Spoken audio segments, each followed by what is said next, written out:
Welcome back, Sebastian here. Time for my preview for the 2024 London E-Prix doubleheader. And of course, this pair of races is the finale for the 2024 Formula E seasons. Of course, also known as Season 10 of Formula E. And of course, at London, the London XL street circuit, quite different from many of the tracks that we've been to recently. 2.086 kilometers. Race lap record is a 1:12.342. That was set by Andre Lauderer last year. Of course, last year's configuration was the third in 3 years that they've had for this circuit, but luckily we'll be keeping this configuration again for this year. In terms of average lap time, average speed across that fastest lap, 103.8 kilometers an hour, which ranks 47th out of the 49 different tracks that we've ever had in Formula E. The only two slower than that are actually the two previous layouts of this track. So really slowest track in Formula E history. Overtaking is going to be very, very difficult, so qualifying is going to be extremely important. Pretty much the exact opposite of tracks we've seen like Portland, Shanghai, Misano. It will be similar to Mexico, Diria, what we saw early in the season. You do have some elevation changes, of course, because it's an indoor-outdoor track.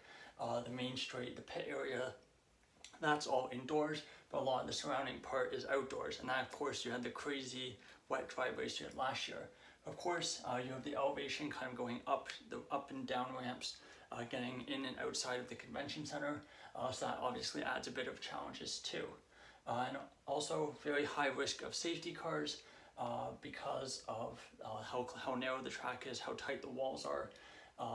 And even though we don't have pit stops in Formula E, it could definitely shake things up. Now, taking a look at last year's two races. First race won by Mitch Evans in front of from Jake Dennis and Sebastian Buemi.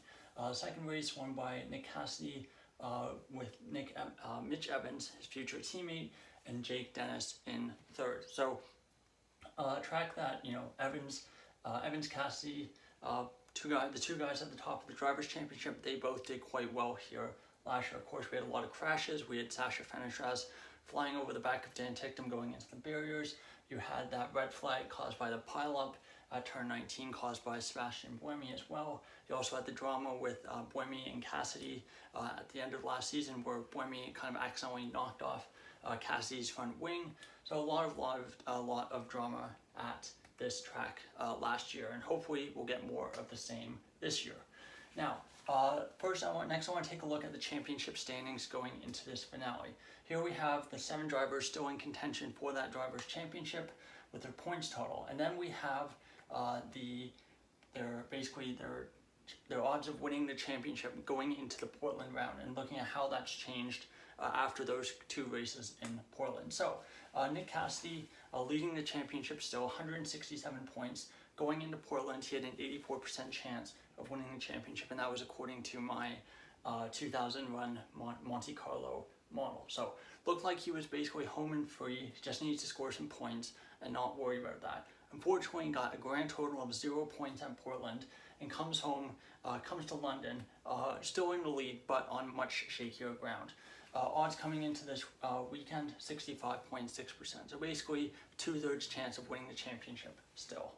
Now with Mitch Evans in second, 155 points, ahead of Verline on countback.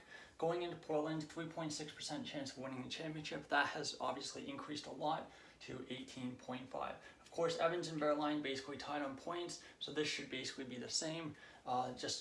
Basically 1%, 1.5% sampling error there. So Verline third, also 155 points. Going into Portland, 9.5% chance of winning the championship. That also increased to 17.0.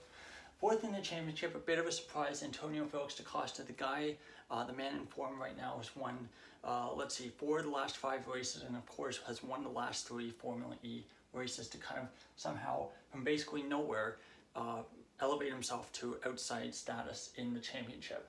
134 points. Going into Portland, 0%. So out of 2,000 runs, 2,000 simulations, not a single one had da Costa winning, despite the fact he was still mathematically in it.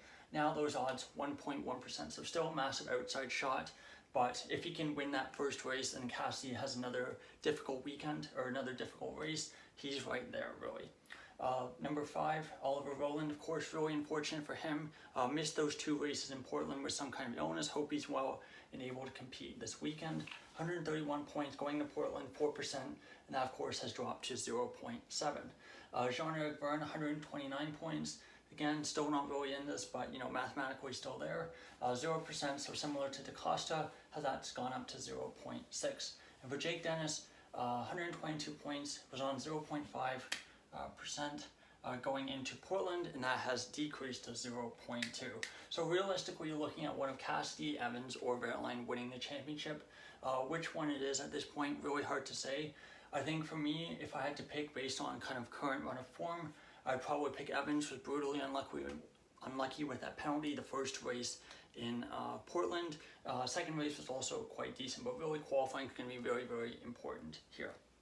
Now, finishing up, before we're looking at the schedule and do predictions, I want to look at who's been the best driver historically at this track. So, most wins at this track, Jake Dennis with 2. Most poles, Jake Dennis also with 2s.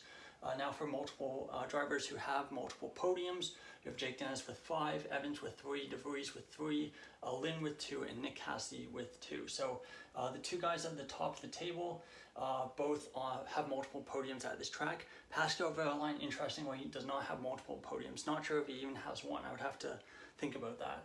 And of course, Jake Dennis, the guy who's generally been on form the most, but also the guy who has probably the most ground to make up. He would basically need a double win, and he would need Cassidy, Evans, and Wehrlein to have very, very few points scored over those 2 races. Highly, highly unlikely that happens.